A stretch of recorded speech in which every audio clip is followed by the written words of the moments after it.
Okay, so yesterday, ladies and gentlemen, we were adding fractions. We have to make sure you have a common denominator. Do not add or subtract the denominators. So today, we're going to subtract fractions. Same thing as adding. This one should be as easy as yesterday. Subtracting fractions.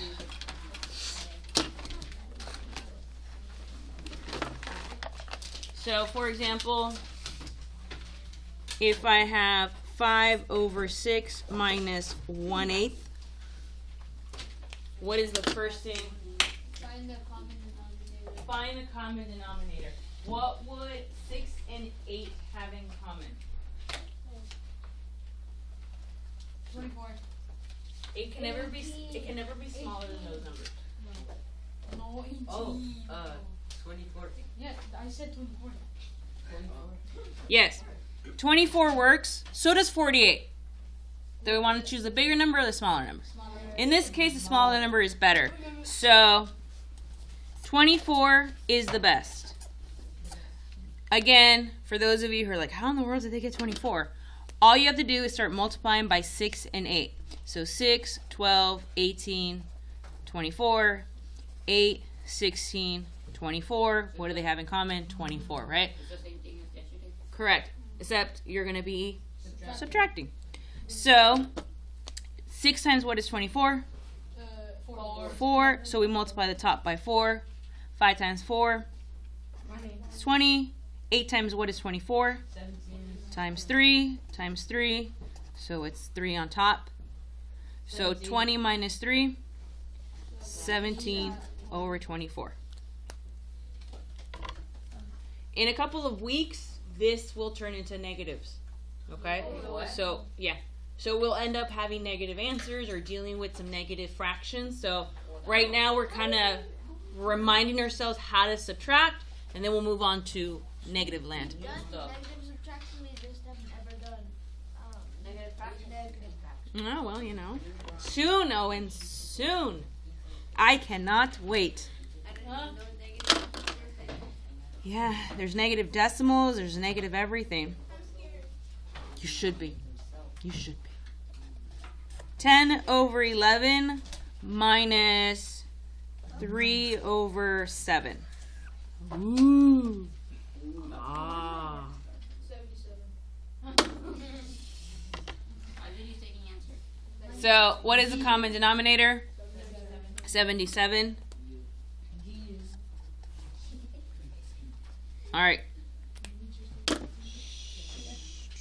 Wait. Yes. Yes. It doesn't have a common denominator. There will always be a common denominator. What if it keeps going into the hundreds? No, the biggest common denominator that they would have is to multiply these two numbers. Oh.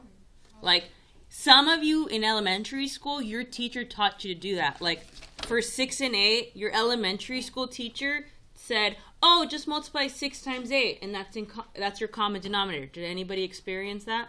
Yeah. Okay, good, because, Those lights.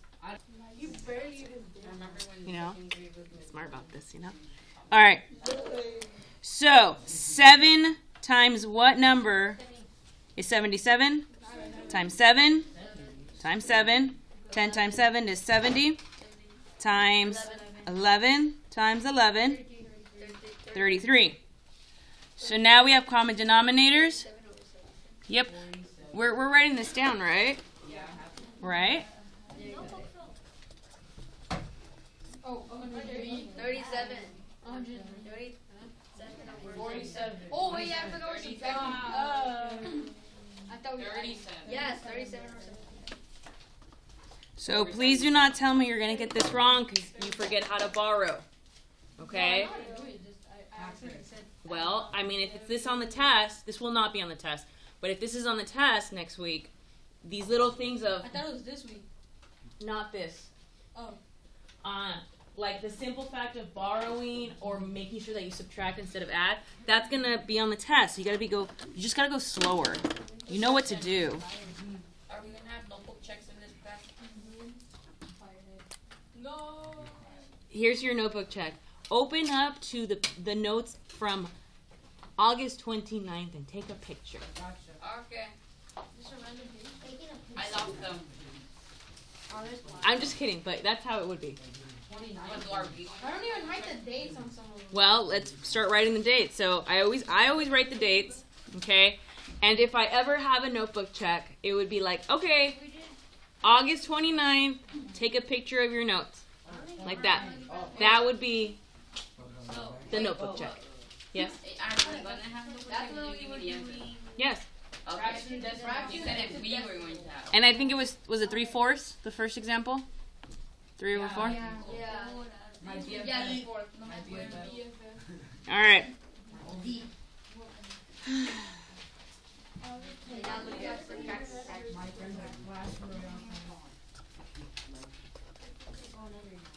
All right. Do one more together. 8 over 9 minus 1 over 3. Everybody quiet down. Don't shout it out. Start it without me. Go a little bit ahead of me Yes, ma'am. without shouting out. Give everyone an opportunity to think. Think.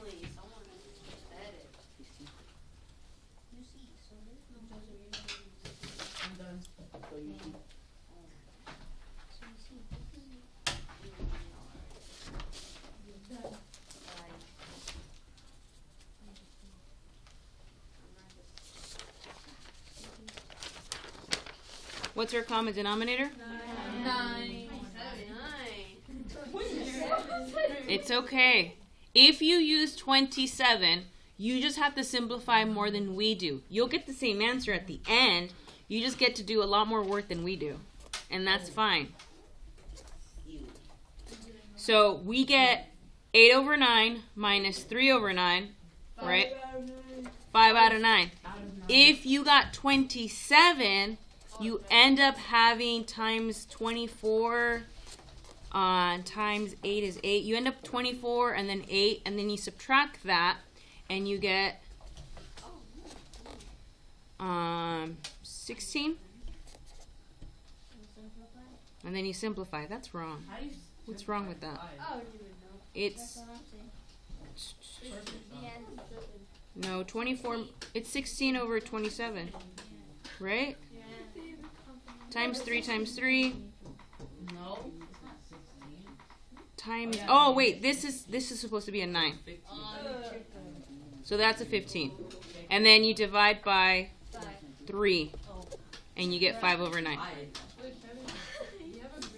So this is if you use 27. You end up with a harder problem, and then you end up having to simplify at the end. If you use 9, you end up with a much easier problem, gentlemen, and you don't have to simplify.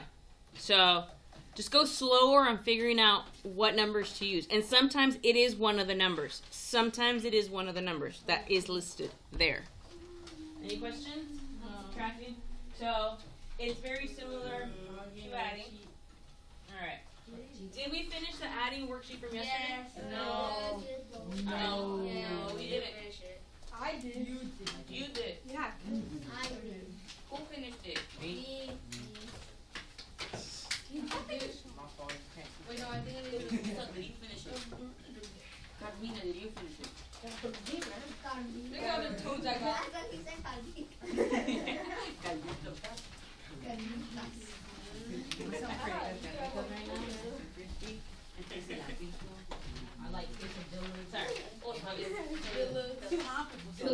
I literally ate pozole the other day. Why are the answers? It's never too much pozole. They don't know oiga. I was like, girl. Wait, what's pozole? Why would I need $1? I made you some pozole. It's delicious soup made with hominy. It's never too much pozole. All right. Okay, so last line. So we're on this side with the crocodile.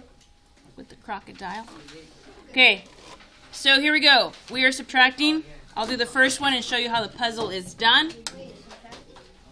Wait. Look at the other end and one of the questions cut off. Yeah, I'll write it in.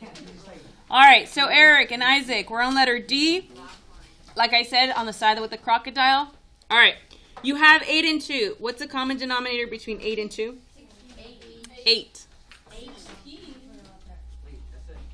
So when you're thinking of a common denominator, first see if one of those two numbers work. It can never be the smaller number. So check the bigger number. Can I turn a 2 into an 8? Yes. So use it. You can never use the smallest number. Never, ever, ever use the smallest number. So here it's times 4 times 4. 1 times 4 is 4. Times 1, so that stays the same. So now I have 7 minus 4, which is 3/8. Now, I like these worksheets because you can literally check your answers. You have to find 3/8 up here. Do we find 3/8? Oh, right there. So you see I find my answer there? So that means that the letter D is going to go in the 3/8. Yeah. So here it is. A careless zookeeper named Blake fell into a tropical lake, said a fat alligator. A few months later, something. So you're going to spell out a few months later what happened to... I don't know. All right. Let's get to work quietly, please. So for G, take these two fractions and add them. Our common denominator is 10. Times 2 times 2 is 4. Times 5 is 5. So you get 9/10, right? Then I got to do subtract 3/10. Make it 6/10, which is equal to, when you simplify by 2. Bro, I'm really. Oh, I always forget. Why is it slow down? Yes, Need help. I will be there in a second. You do realize we have 12 more minutes, so we should continue working. If you need your multiplication table, have it out. We shouldn't have our pencil put away. We should be working. Very good. Wait, is the denominator number 8? It's very good, right? Yeah. The answer? No, just